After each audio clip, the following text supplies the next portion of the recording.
movie can start. Good afternoon.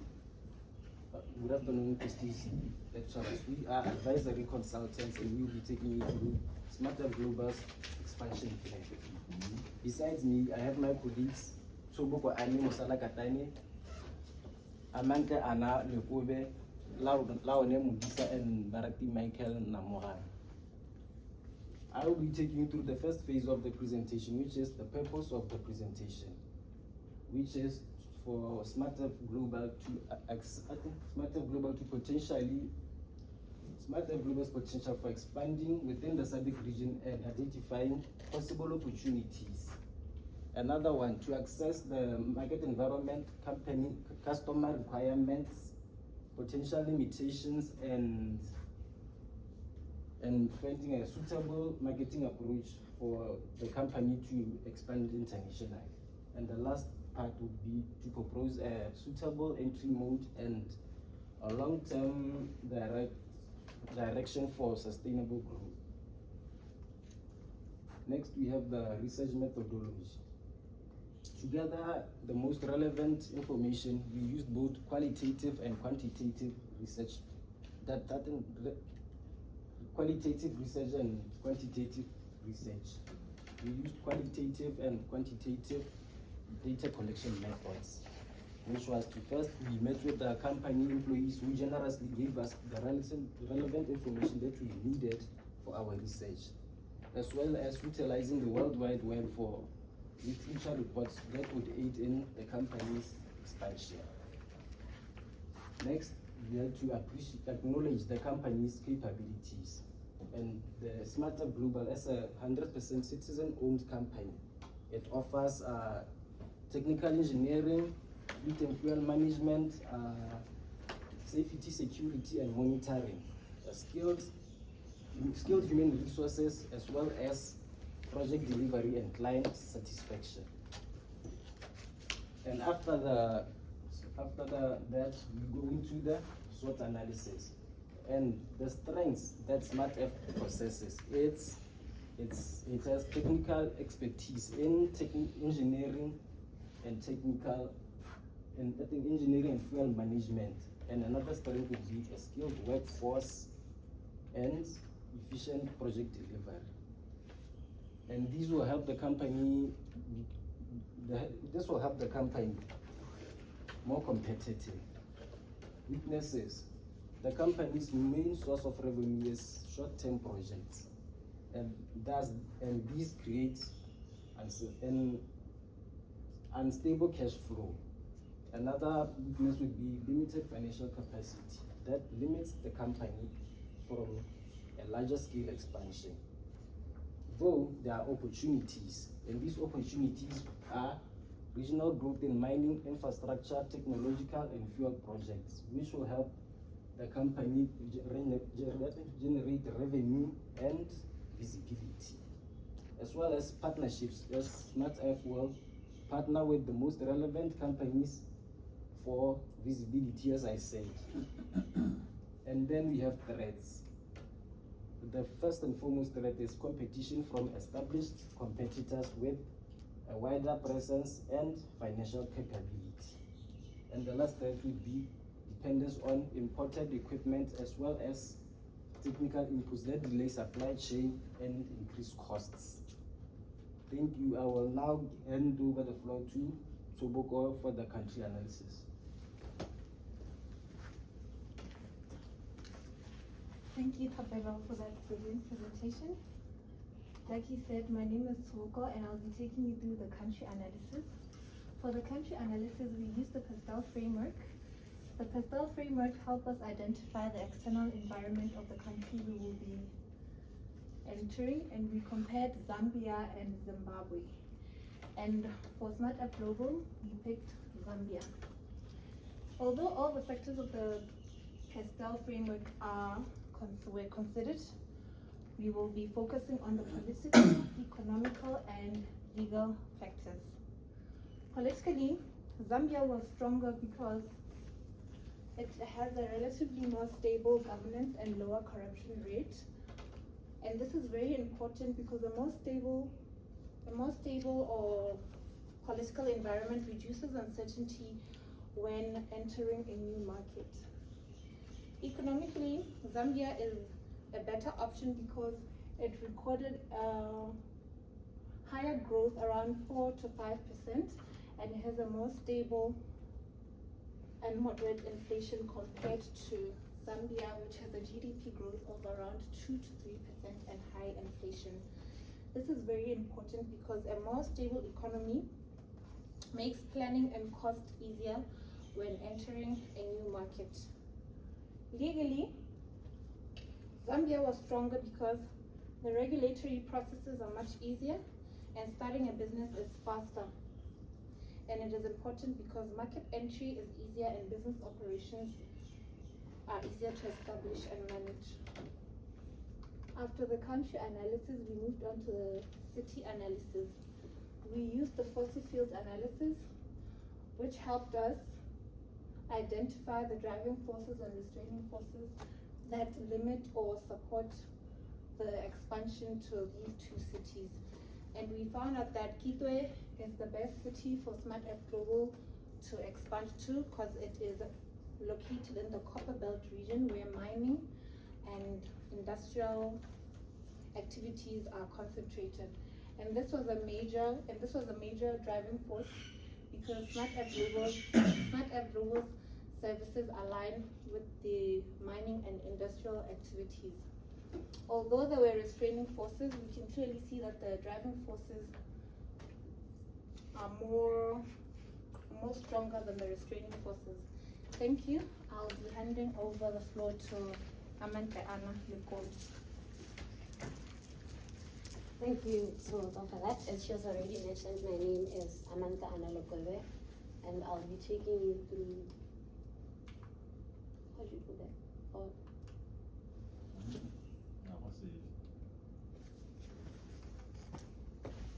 Okay, yeah. I will be taking you through the competitive analysis. In order to do the competitive analysis for SmartF Global, the framework that we used was Potter's 5 forces. We used this framework for analyzing the competitive environment of Zambia's engineering and industrial service and for assessing its attractiveness for SmartF Global's expansion. Now, when you look at the 5 forces that we used, the first one is threat of new entrants. The entrance was moderately high due to entry barriers such as capital, expertise, and regulatory requirements. And then when you move on to the bargaining power of buyers, it was also high as major clients like mining firms and floor operators use competitive tendering to compare price, quality, and technical capability. And these are firms that are already established in Zambia before SmartF Global came into the picture. When you look at the competitive rivalry, it's also very high in Zambia's market due to established firms that were already there. Competition is especially intense in industrial and mining services in areas like Kitwe, which are the Copperbelt region. When you look at the bargaining power of suppliers, it's moderate due to its reliance on important specialized components and technologies, which give suppliers influence over price and availability. And the last force was threat of substitute. The threat of substitutes was low to moderate, varying on the service line. Engineering services have limited substitutes, though clients may use in-house team or other contractors. We are now moving on to the competitive list. In the competitive list, there were 4 main companies that SmartF Global could compete with in the expansion to Zambia. And out of those 4 companies, only 2 companies were relatively high when it came to a threat level, being Fraudcom and Navi Afri Telematics Limited. The reason why these 2 companies are a higher threat than the other 2 companies that we researched on is because they provide more or less the same services that SmartF Global provides. That will be all from me. Thank you. I'll now be giving Laura Medisa to continue on expansion movement. Okay, my name is Laura Medisa. Thank you, Anna. I'll be taking you through expansion entry mode, the company marketing mix, and company formation. So, As we all know, when entering a new market, companies must choose an entry mode which determines the level of investment, risk, and speed of expansion. Several options were considered, and we ended up several options were considered, being merger, acquisition, and joint venture and partnership. We ended up leaning towards joint venture because it offered a more robust approach for our company, looking at its capabilities.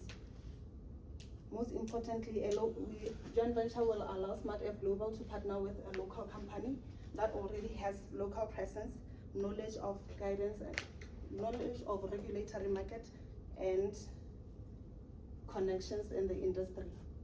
That is why we ended up on a joint venture. A joint venture will also boost marketing strategy by combining these strengths. Two partners to achieve more than either one could, leveraging on the strength that they each have.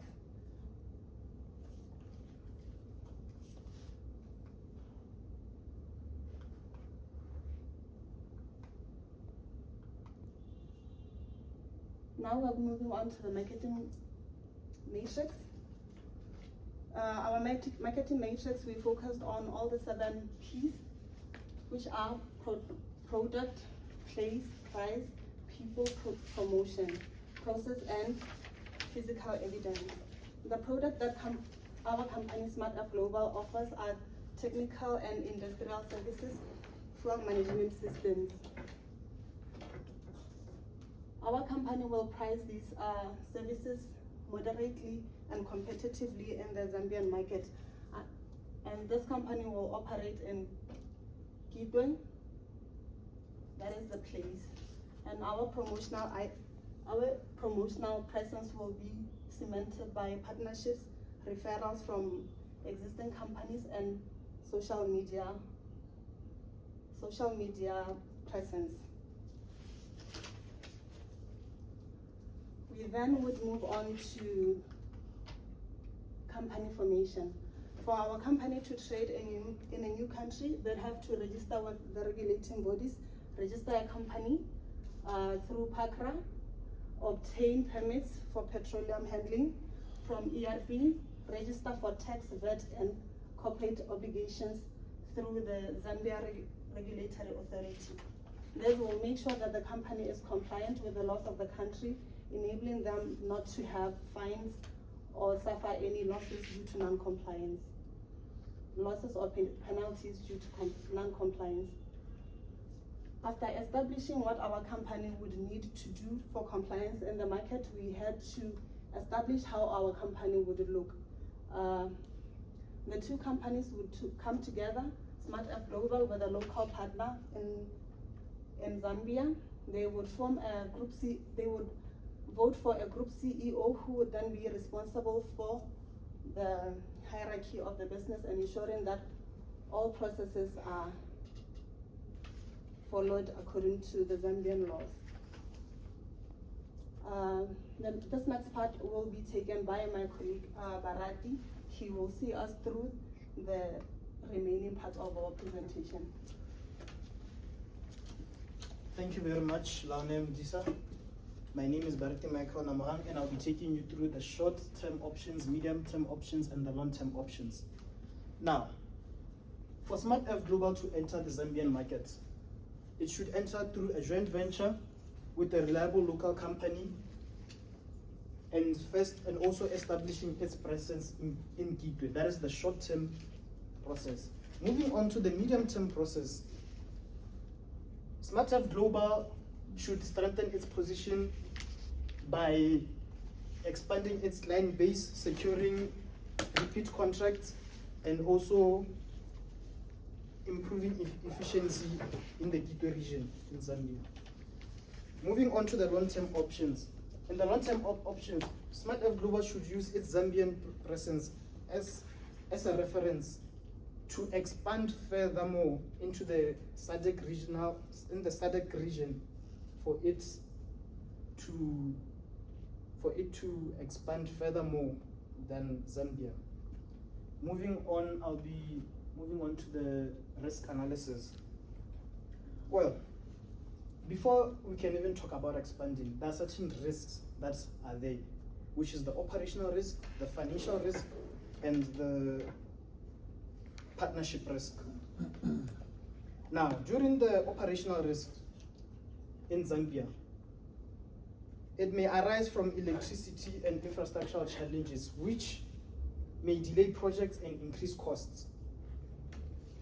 Moving on to the partnership risks. In the partnership risks, disagreements between the local joint venture and the company may arise due to differences in goals, management style, or decision making that may happen in the companies. And then last but not least, the financial risk. In the financial risk, inflation, exchange rates, and economic uncertainty may increase the cost of equipment, materials, and operations. This could reduce profit margins and make pricing more difficult. Now we move on to the recommendations. SmartF Global should enter the Zambian market through a joint venture with a reliable local partner. It should start in Kitwe, where mining and industrial activities create demand. The company should use its wide range of services as competitive advantage by offering blended engineering and technical solutions to its clients. Now, since I've addressed the recommendations, I'll be addressing the conclusion. In conclusion, Zambia offers a strong growth potential for SmartF Global, with Kitwe standing out as the best place for SmartF Global to expand to. Despite some risks, a joint venture makes expansion much more practical due to lowering risk and better suited for long-term services that the joint venture may give or help SmartF to expand internationally. We thank you for your time. We are advisory consultants. Thank you.